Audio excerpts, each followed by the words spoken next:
Ketua Umum Partai Prima Agus Labu menyatakan, partainya menyatakan siap apabila pemilu dilaksanakan tepat pada 14 Februari 2024. Agus mengaku tak masalah mencabut tuntutannya di Pengadilan Negeri Jakarta Pusat, namun syaratnya adalah Partai Prima lolos menjadi peserta pemilu 2024. Agus berdalih tuntutan partainya bukan penundaan pemilu, namun perbuatan melawan hukum oleh KPU karena diduga tidak profesional dalam verifikasi faktual terhadap Partai Prima. Agus mengaku pihaknya justru setuju pemilu dilaksanakan tepat waktu. Saat ini pihaknya masih menunggu sikap resmi KPU. Sementara itu, politikus Nasdem Taufik Basari mendorong Partai Prima mencabut tuntutan di PN Jakpus dan berdamai dengan KPU. KPU RI tengah menyiapkan berkas pengajuan banding usai menerima salinan putusan Pengadilan Negeri Jakarta Pusat yang memerintahkan KPU menghentikan pelaksanaan tahapan pemilu 2024 dan memulainya dari awal. Meskipun begitu, Alif tidak menyampaikan lebih lanjut mengenai waktu pengajuan banding itu akan dilakukan oleh KPU RI. Ia menekankan hal tersebut akan disampaikan kepada publik ketika seluruh persiapan pengajuan banding telah matang.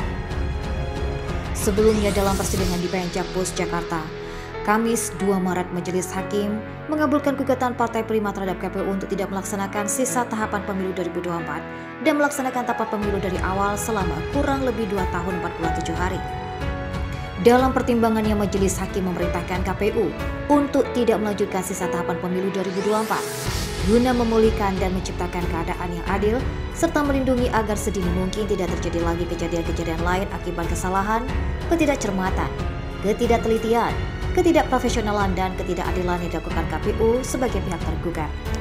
Selain itu, Majelis Hakim juga menyatakan fakta-fakta hukum telah membuktikan terjadi kondisi error pada sistem informasi partai politik atau SIPO yang disebabkan oleh faktor kualitas alat yang digunakan atau faktor di luar prasarana. Hal tersebut terjadi saat Partai Prima mengalami kesulitan dalam menyampaikan perbaikan data peserta politik ke dalam SIPO yang mengalami error pada sistem. Tanpa adanya toleransi atas apa yang terjadi tersebut, KPU menetapkan situs Partai Prima tidak memenuhi syarat atau TMS sebagai parpol peserta pemilu 2024. Setelah mengetahui mengenai putusan itu, Ketua KPU RI Hasyim Asyari menyatakan pihaknya akan mengajukan banding.